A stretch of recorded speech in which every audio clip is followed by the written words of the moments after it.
BA second year में अरस्तु, प्लेटो, Rousseau और एक टॉपिक आता है Karl Marx.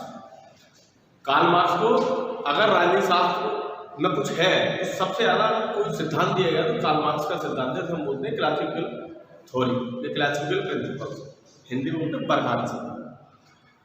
Karl Marx Germany में पैदा हुआ 5 मई 1818 में जर्मनी में पैदा हुआ। कार्ल मार्क्स ने 2 किताबें लिखी। एक किताब लिखी अपने शिष्य एंजल्स के साथ, एक थी कम्युनिस्ट मैनिफेस्टो यानी समाजवाद का घोषणा पत्र, और एक लिखी दास कैपिटल। दास कैपिटल है कार्ल की यही रचना। उसमें उसने बताया कि एक वर्ग केवल पैदा होता है शोषण करने के लिए और एक वर्ग पैदा होता है शोषित होने के लिए। ये वर्ग संघर्ष का सिद्धांत आधुनिकता में प्रसंगित है। बीए सेकेंड ईयर में यहां तक सवाल आता है, अगर लॉन्ग क्वेश्चन में आया तो 10 नंबर का आएगा, शॉर्ट में आया तो 5 नंबर का आएगा। जर्मनी जो जगह है, जर्मनी में तत्कालीन परिस्थितियों में, क्योंकि सारे देशों में कहीं पे राजतंत्र था, कहीं पे चर्च के और राज्य के मध्यों में लगातार संघर्ष हो रहा था। कार्ल मार्क्स व्यावहारिकता में भी और आधुनिक राजनीति में भी अपने क्षेत्र में एक नाम के रूप में है। कार्ल मार्क्स ने बताया कि अगर आधुनिकता में अगर वर्ग संघर्ष ना होता और आधुनिकता में ये व्यवहारिकता वाली सारी बातें ना होती तो राजनीति के क्षेत्र में कुछ और उथल पुथल होता।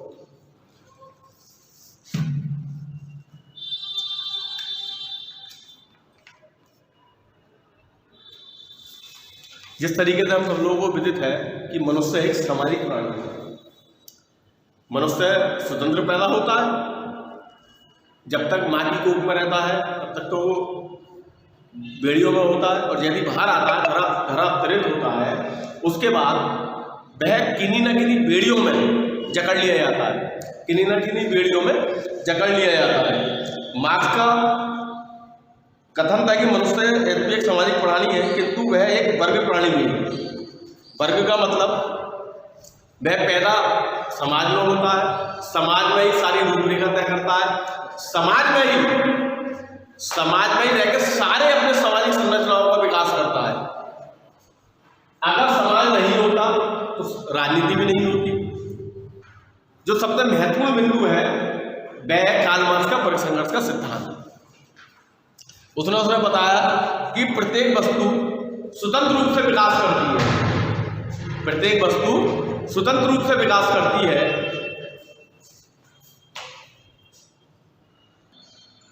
जिस तरीके से पदार्थ एक भौतिक अवस्था में स्वतंत्र होता है, पदार्थ एक भौतिक अवस्था में स्वतंत्र होता है। जब 2 परस्पर पदार्थ मिलते हैं तो जब उन दोनों पदार्थों का विलय होता है तो उन पदार्थों से एक नवीन संरचना पैदा होती है। उसी हिसाब से मनुष्य स्वतंत्र तो पैदा होता है, किंतु सामाजिक प्राणी होने के नाते वह अपनी अपेक्षाओं, अपनी गहन चिंतन के कारण किसी न किसी वस्तु से लगाव में आ जाता है, किसी न किसी वस्तु से अट्रैक्टिव हो जाता है। यहीं से चाहे वह रुपया हो, चाहे राजनीतिक अवधारणा हो, चाहे कुछ और हो, वो कहीं ना कहीं उससे इंटरकनेक्ट होता रहता है और एक पूर्ण विकसित रूप में आ जाता है। इसी प्रकार मार्क्स ने समाज के संघर्ष का भी यही नियम बताया। 2 समानांतर विचारधारा वाले लोग आपस में बहुत जल्दी मेल मिलाप कर लेते हैं, और जिनकी विचारधारा, जिस व्यक्ति की विचारधारा एक समान नहीं होती है, उन लोगों में परस्पर वर्ग संघर्ष का एक रूप आ जाता है। संघर्ष के कारण समाज में प्रगति भी होती है। कुछ लोग पुरानी चीजों को याद रखना चाहते हैं, कुछ लोग नई चीजों को याद रखना चाहते हैं। मार्क्स ने बताया जो चीज हमें पृथ्वी पर मिल रही है, जो चीज हमें प्रकृति से मिल रही है, उसका दोहन इस प्रकार किया जाए कि भविष्य को ध्यान में रखा जाए। अगर हम लोग भविष्य को ध्यान में नहीं रखेंगे तो उस चीज का दोहन एक निश्चित अवस्था तक करने के पश्चात वह चीज विलुप्त हो जाएगी। मार्क्स का कहना है किसी भी युग में जीविका उपार्जन के कारण लोगों में चलामान स्थिति रहती है। अगर भारत की बात करें, आप देखते होंगे कि दिल्ली चले आइए, बिहार, बंगाल, उत्तर प्रदेश, पूर्वी उत्तर प्रदेश का आदमी दिल्ली में जाता है। वो ये है कि जिंदा रहने के लिए जितनी जरूरी पानी है, जितनी जरूरी सांस, उतनी जरूरी भोजन भी है। अगर भोजन की तलाश में आदमी जा रहा है तो किसी न किसी कारण से जा रहा होगा, क्योंकि एक निश्चित वर्ग के द्वारा दूसरे वर्ग का शोषण किया जाना है। इस समय चल रहा कलयुग। कलयुग का मतलब होता है कल कारखानों का युग। कल कारखानों को एक का मतलब है मशीनरी। अगर पहले क्या होता था, आप लोगों ने देखा हो जितने ग्रामीण परिवेश से है कि कुट्टी काटने के लिए एक लंबे से हाथ का सहारा लेकर हम चलाया करते थे। लेकिन आज देखिए मोटर लग गई है, मोटर में लगाया, थ्रेसर वाला खुर करके कुट्टी कट गई। उसी हिसाब से जो काम हम 10 घंटे में कर सकते थे वो काम हम आज की तारीख में आधे घंटे में निपटा सकते हैं मशीनरी युग में। जीविका उपार्जन के कारण लोग पृथक पृथक वर्गों में विभाजित हो जाते हैं और प्रत्येक वर्ग में एक विशेष प्रकार की चेतना का उत्पन्न हो जाता है। जो लोग अपने हाथ के कारीगर होते हैं, उन लोगों की जो हस्तकला होती है, उस हस्तकला के कारण भी आदमी की दूसरे जगह पे जाना, दूसरी जगह से अपनी जगह पे आना, ये केवल एक संघर्ष के कारण ही होता है।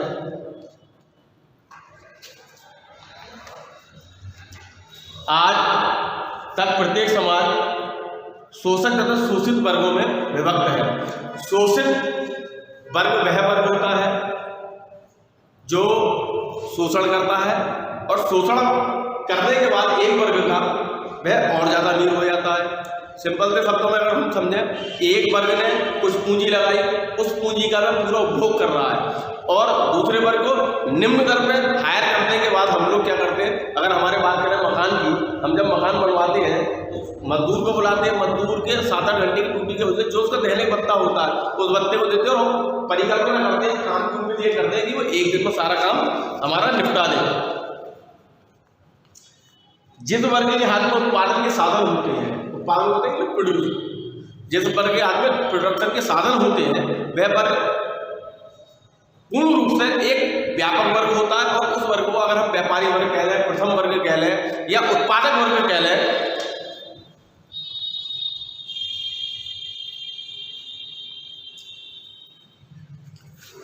भारत में बड़े बड़े महानगर, उन महानगरों में बहुत बड़ी फैक्ट्रियां हैं। उन फैक्ट्रियों में दैनिक श्रमिक काम करते हैं। श्रमिक काम क्या करते हैं? श्रमिक काम का ये है कि एक वर्ग ने उन्होंने फैक्ट्री बना के दी, उन्होंने कच्चा माल दिया, उस कच्चे माल का उन्होंने प्रोडक्शन करा। प्रोडक्शन करने के बाद जो प्रोडक्शन की लागत आई, उस लागत के कहीं गुना अधिक में वह लोग बेचते हैं उस सामान को और बेचने के बाद उनको केवल उसमें से कुछ आय का हिस्सा लिया जाता है और एक वर्ग जहाँ रहता है, एक वर्ग अगर दैनिक जीवन जी रहा है तो दैनिक जीवन जिएगा और दूसरा वर्ग अपने आप ही अमीर हो जाएगा। इसी वर्ग संघर्ष के सिद्धांत में क्रांतियां पनपती हैं, क्योंकि एक वर्ग को जितनी उसकी मेहनत होता है उसके हिसाब से परिणाम नहीं मिलता और ना उसके हिसाब से पैसा मिलता है। दूसरे साधन पर राज्य सत्ता के प्रयोग से शक्ति का दमन प्रयत्न करता है। उस समाज के प्रारंभ काल में मालिक और दासों के बीच संघर्ष हुआ। कार्ल मार्क्स ने अपने दास कैपिटल में लिखा है और इंडियन कम्युनिस्ट मैनिफेस्टो में लिखा है कि एक समय ऐसा आया था जब श्रमिक वर्ग, जब दास वर्ग और सामंत के बीच में बहुत बड़ा संघर्ष हुआ। इस संघर्ष के बाद स्थिति थोड़ी बदली सी नजर आई, लेकिन आधुनिकता में, व्यवहारिकता में भी आज भी वही स्थिति संपूर्ण विश्व में देवीमान है। सामंतवादी युग में विशेष रूप से चरम सीमा तक और भूमि किसानों के हिंसात्मक संघर्ष के रूप में सामने आए। औद्योगिकरण, नगरीकरण, यातायात के साधनों के विकास के पूंजीवाद व्यवस्था का प्रारंभ हुआ। किसी भी चीज को सुचारू रूप से रखने के लिए कुछ चीजें सबसे महत्वपूर्ण होती है। एक महत्वपूर्ण होती है आवागमन का साधन। अगर कहीं पे आने जाने की बिल्कुल सरलता, सुगमता है तो वह नगर, वह प्रदेश, वह जनपद अधिक रूप से समृद्ध और सुदृढ़ होगा। दूसरी बात, अगर कहीं पर श्रमिकों की उपलब्धता है प्रचुर मात्रा में तो वह वर्ग भी एक तरीके से ज्यादा सबल होगा। मार्क्स के अनुसार पूंजी धन है जिसके द्वारा श्रमिक के श्रम को कम मूल्य में खरीदकर अतिरिक्त मूल्य में बेच दिया जाता है। एक श्रमिक को हम लोग केवल उतना ही देते हैं जितना उसकी मेहनत का हम लोगों को लगता है। एक श्रमिक ने अगर 8 घंटे काम करा तो हम प्रयत्न करते हैं कि उसे 10 घंटे काम कराएं, और अगर 10 घंटे काम नहीं कराते तो उसी के हिसाब से हम उनके श्रम को, उनके बाहुबल को, उनके सामान को हम लोग एक निम्न कोटि में खरीदकर उच्च कोटि में बेचते हैं। पूंजीपति वर्ग राज्य सत्ता के द्वारा सर्वहारा वर्ग को कुचलता रहता है। जो धनाढ्य वर्ग होता है, जो सामंतवाद वाला वर्ग होता है, वह वर्ग अपने से निचले स्तर के लोगों को दमनकारी नीति और दमनकारी प्रभाव के कारण उसको कुचलने का प्रयत्न लगातार करता रहता है। व्यक्ति का कोई मूल्य नहीं होता। दास कैपिटल में कार्ल मार्क्स ने लिखा है, व्यक्ति का कोई मूल्य नहीं होता। व्यक्ति के श्रम का, व्यक्ति के अनुभव का और व्यक्ति के बाहुबल का मूल्य होता है। धर्म, राजनीति और राष्ट्रीय विकास नाम लेकर सर्वहारा वर्ग का शोषण किया जाता है। मजदूरों का खून चूसकर एक पूंजी दानवीय शक्ति के रूप में कार्य करती है। जिन राष्ट्रों में श्रमिकों को आजादी है, हमारे यहाँ भी आप देखेंगे, हमारे यहाँ भी आज की तारीख में ई श्रम कार्ड बन रहे हैं। ई श्रम कार्ड बन रहे हैं तो ई श्रम कार्ड वालों को क्या कुछ मिल गया?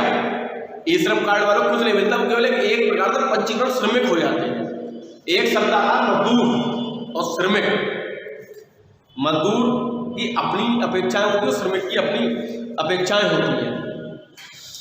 सर्वहारा वर्ग एक होकर क्रांतिकारी संघर्ष का सहारा लेता है और महामारी के रूप में विस्फोट होता है। चारों ओर भुखमरी, निर्धनता, बेरोजगारी का नंगा नाच लगता है और सर्वहारा वर्ग हिंसा पर उतर आता है। जो वर्ग अत्यंत गरीब होता है, जो वर्ग अत्यंत गरीब होता है, वह वर्ग अपने थोड़े से श्रम, अपने थोड़े से धन के लिए, अपने थोड़ी सी भूख के लिए अपना सब कुछ न्यौछावर कर देता है। और इसी बात का सामंतवादी या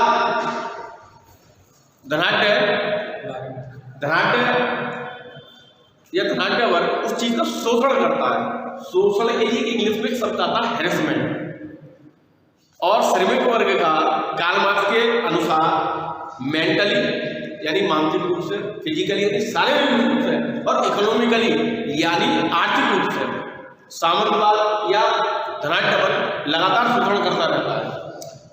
मार्क्स का इस बात में विश्वास था कि पूंजीवादी व्यवस्था का विकास सर्वहारा वर्ग की निश्चय ही एक दिन अजय शक्ति के रूप में संगठित कर देगा। विश्व के किसी भी देश की आप स्थिति देख लीजिए, वहां पर आपको यह वर्ग भी मिलेगा।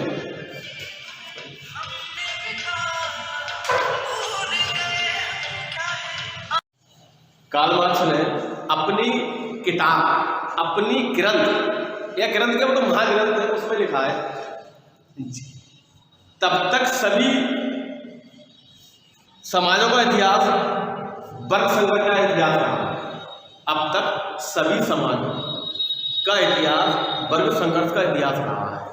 उसने जर्मनी के और पास के जितने राष्ट्र थे उनमें श्रमिकों की भयानक स्थिति देखी, और उस भयानक स्थिति का उसने चिंतन करने के बाद उसने अपनी किताब लिखी जिसका नाम था दास कैपिटल, और दूसरी किताब थी कम्युनिस्ट मैनिफेस्टो। वह अपने शिष्य एंजल के साथ उसने उस पर, एंजल ने उसे पूरा करा, क्योंकि कार्ल मार्क्स मृत्यु को कारित हो गए थे 1883 में, मार्च 1883 में। और उन्होंने जितना काम कर सकते श्रमिकों के लिए उन्होंने बताया कि वर्ग संघर्ष क्या होता। उन्होंने एक जगह लिखा है सर्वहारा का अधिनायक तत्व। अधिनायक का मतलब होता उनका सरताज, उनका कैप्टन, उनका लीडर। सर्वहारा का अधिनायक वर्ग संघर्ष का एक अंतिम चरण है। जिस तरीके से हम लोग अपनी दैनिक क्रिया में चरण बाई चलते हैं, उसी तरीके से सर्वहारा वर्ग भी एक ऊपर से शुरू होकर जब अंत पे आता है, नीचे से शुरू होकर चोटी पे आता है, तो उसका अंतिम चरण। इसके बाद सरकारी मशीनरी वर्ग के पक्ष में हो जाती है। सिंपल सी बात है, जिसकी लाठी, पुराने बुजुर्गों की कहावत है, जिसकी लाठी उसकी भैंस। जो अमीर व्यक्ति है वो ज़्यादा प्रभावशाली व्यक्ति है वो उतना प्रभावशाली ना के बराबर प्रभावशाली होगा। तो अगर आपके लोग समझ, सिंपल सी बात है, अगर कहीं पर कोई सेलिब्रिटी आ जाता है, बहुत पैसे वाला है और आप एक निम्न स्तर के हो, तो उसके ऑटोग्राफ लेने के लिए कहाँ तक भागोगे? अब वो भीड़ के अंदर होगा, आप बाहर होगे, आप भीड़ का ही तो हिस्सा बनोगे उसका। यही बात मैं श्रमिक वर्ग के लिए बताई। अगर श्रमिक वर्ग संपूर्ण विश्व के अगर एक नहीं हुए तो केवल एक भीड़ का हिस्सा होकर रह जाएंगे। इतिहास की भौतिकवादी व्याख्या 11वें मार्क्स ने मानव समाज के वर्ग संपूर्ण इतिहास को वर्ग संघर्ष के रूप में देखा है। उन्होंने बताया कि इन वर्गों में लगातार संघर्ष विद्यमान रहता है। आप लोगों ने देखा होगा जब हम प्लस माइनस को मिलाते हैं या गंधक पोटास को मिलाते हैं तो विस्फोट ही होता है। अगर एक श्रमिक को उसके सामर्थ्य का, उसके श्रम का अगर पूर्ण रूप से भुगतान कर दे कोई व्यापारी, कोई धनाढ्यवर या कोई सामंतवादी, तो सिंपल सी बात है, सामान्य बात है कि उनमें आपस में संघर्ष का कोई किसी प्रकार का नहीं होगा। लेकिन जिस देश में हम रह रहे हैं भारत, उसमें आज भी करोड़ों लोग गरीबी रेखा के नीचे हैं। आप देखते हैं कहीं मेरे घर के आसपास या आपके घर के पास या गांव वाला मजदूर अड्डा होता है, मजदूर अड्डा पूछता है अगर मुझे घर पर काम कराना है कि भाई कितने रुपए लेगा, बोले 300 साढ़े 300, बोले 350 में जाने को तैयार है। लेकिन क्योंकि उसे अपना पेट भरना, अपने बच्चों का, परिवार का पालन पोषण करना है, तो 200-350 में भी चला जाएगा, क्योंकि यही संघर्ष है। हम लोग, व्यापारी वर्ग चाहता है कि हम ज़्यादा से ज़्यादा सामने वाले का दोहन करके, ज़्यादा से ज़्यादा हैरेसमेंट करके और अपना कम धन व्यय करके ज़्यादा काम करा लें। आदिम समाजवादी वर्ग विहीन समाज, दासत्व समाज के वर्ग, सामंती समाज में वर्ग तथा पूंजीवादी समाज में वर्ग, इस प्रकार के उसने कैटेगराइजेशन किया है, एक विभेदीकरण किया है, एक पार्टीशन किया है कार्ल मार्क्स ने। आदिम युग में वर्ग एवं वर्ग संघर्ष का अभाव। आदिम युग का मतलब है बहुत पुराना युग, जब से हम लोग, हमारी संस्कृति शुरू हुई थी, जब राज्यशास्त्र में कई तरीके से बताया गया है कि देवीय सिद्धांत बताया है या आपका विकासवादी सिद्धांत बताया है या सामाजिक समझौता सिद्धांत बताया है। उसी हिसाब से आदिम वर्ग की हम बात करें तो आदिम वर्ग सबसे पहले वर्गों में से, आदिम वाला युग सबसे पहले वर्गों में से एक था। ना तो इतनी समझ थी, न श्रमिक थे, न कोई अमीर था, न कोई गरीब था। आप अपने दूर दूर रह गए, एक सांप्रदायिक माहौल था, न वहाँ पर कोई मशीन नहीं थी, न वहाँ पर श्रम का कोई मूल्य होता था। इसके पश्चात स्वतंत्रता, कुलीन और सामान्य सामंत और सेवक, मालिक और शिल्प संबंधों, अत्याचारी और अत्याचार पीड़ित आदि ऐसे वर्ग दूर रहे जो सदैव दूसरों के विरोध में अपना जीवन यापन करते। आपने देखा होगा कि हमारे पड़ोस में या हमारे इधर या हमारे चार में हर तरीके का वर्ग रहता है। निम्न वर्ग भी रहता है, उच्च वर्ग भी रहता है, मध्यम वर्ग भी रहता है। निम्न वर्ग से आज से श्रमिक या उस वर्ग से है जो गरीबी रेखा के नीचे है, और दूसरे उच्च वर्ग से आज है जो पूर्ण रूप से धनाढ्य है, पूर्ण रूप से धनाढ्य है।